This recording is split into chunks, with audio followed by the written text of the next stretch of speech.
Welcome to Professional Insights, sponsored by Dementia Action Alliance. My name is Pauline Gordon. I'm on the advisory board for Dementia Action Alliance, and I'm living with vascular dementia. Today I have the pleasure of having John Wood with me, and John is a professional artist who is living with dementia. And what's a little unique about John is that he developed his art profession after he was diagnosed. Welcome, John. Hi. Actually, I've developed art about dementia after my diagnosis, but I've been an artist for a long time. I see. Could you tell us a little bit about your background and how you got involved in this? Well, I retired unexpectedly from my career as an art teacher. I taught in a public school here in Detroit, and it was quite a shock to all of a sudden not be working anymore at 46. And I was upset and thinking a lot about what it means to have memory disturbances, dementia, and all this stuff. And I typed in Google, I typed in Dementia Art Show, and one show popped up, and it's in Sheffield, England. And I wrote to the director of the show, David Reed, and I said, "Hey, I'm an artist. I live in the United States. I like what you're doing. Can I participate with your group?" And they said yes. And I sent some work over to the show, and I wasn't sure. I couldn't go to the show because I it's hard for me to travel, especially across an ocean. But I got an email from someone that looked at one of my sculptures, and it said, "Thanks for having your work in the show. I understand my father better now," because it's the same kind of condition that her father was going through. And that just floored me. And I realized that as long as I can make art, I have a responsibility to share these experiences with other people. And hopefully it can be enlightening and helpful. And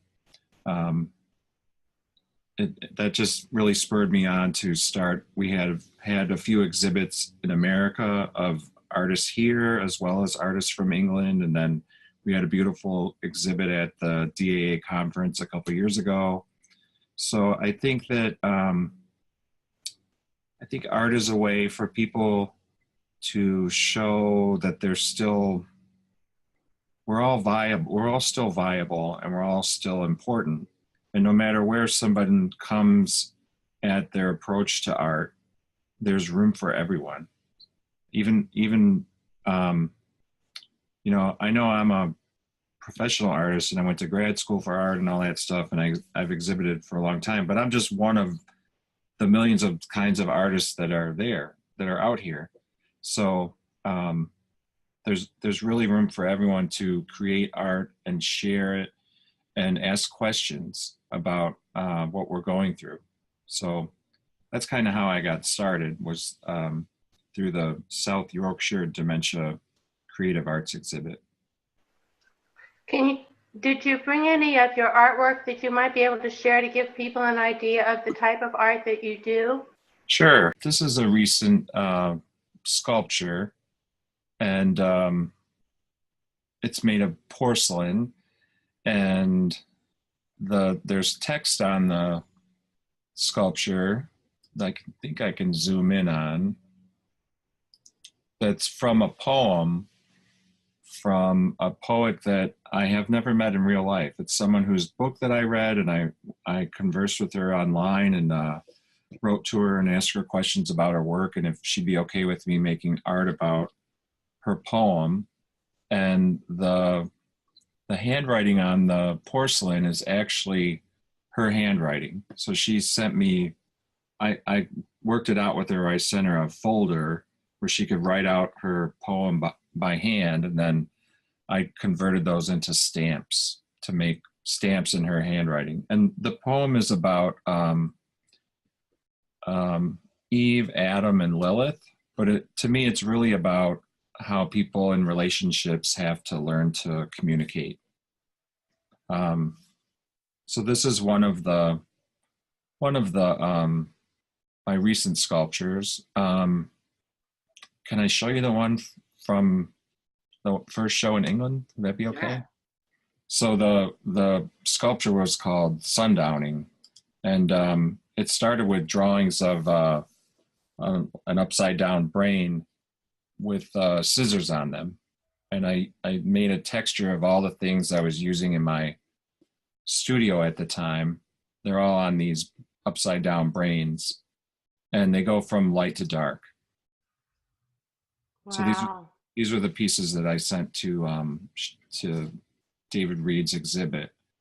Um, so that meant a lot to me. It was a real eye-opening experience to make this work, and then to share it with others was really heartfelt.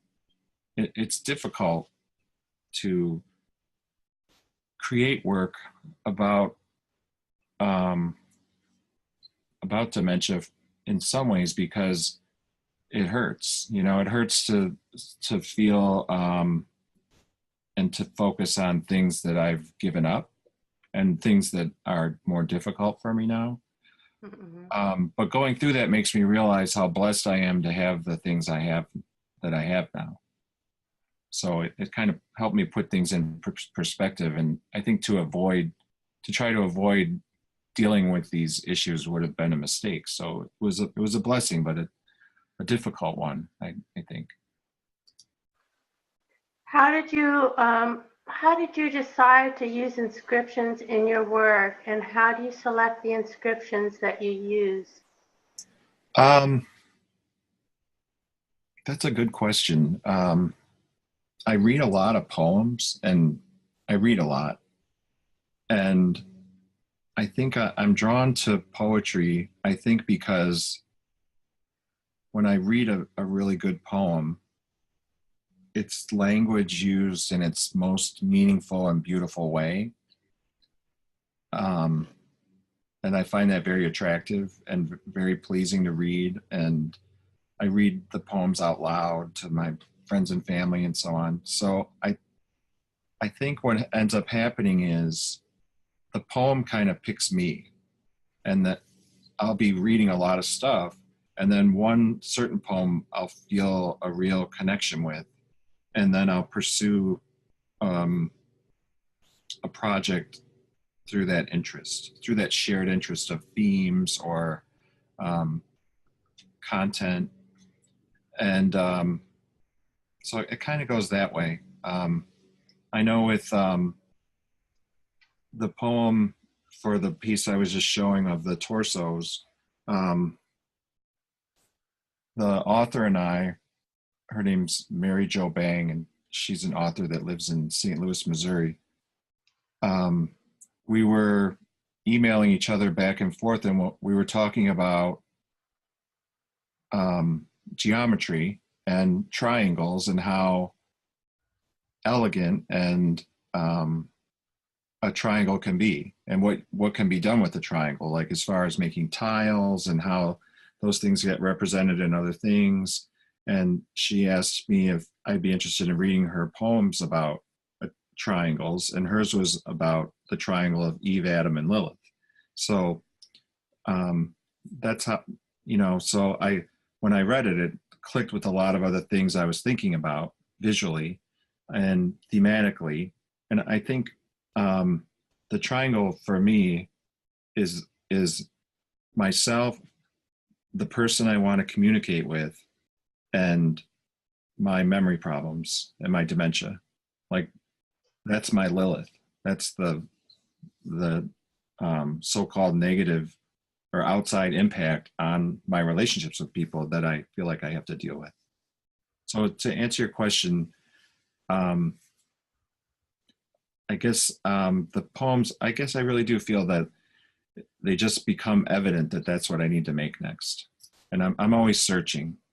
That's important to me, to keep my eyes open and look for new things, look forward and out, and not back at to my past and things like that. Well, thank you very much for sharing your time today with us and sharing your feelings and your art. I wish you the best, most of success, And I know that you're going to be exhibiting at the DAA conference in Atlanta in June. Yes, I'm looking forward to that. I'm looking forward to that too. If anybody would like more information about the DAA conference in Atlanta, please either check out our website on daanow.org, or you can contact me. It's going to be a wonderful conference, and John's artwork is going to be there at the museum, so that will be fantastic. Thank you, Pauline. Thanks for having me today. It's nice to speak with you. Nice to speak with you too. If you enjoyed our interview today, please check out our previous interviews on our website at daanow.org, or subscribe to our YouTube channel. These will be up on YouTube and on the DAA website. So thank you very much. Thank you. Have a good afternoon.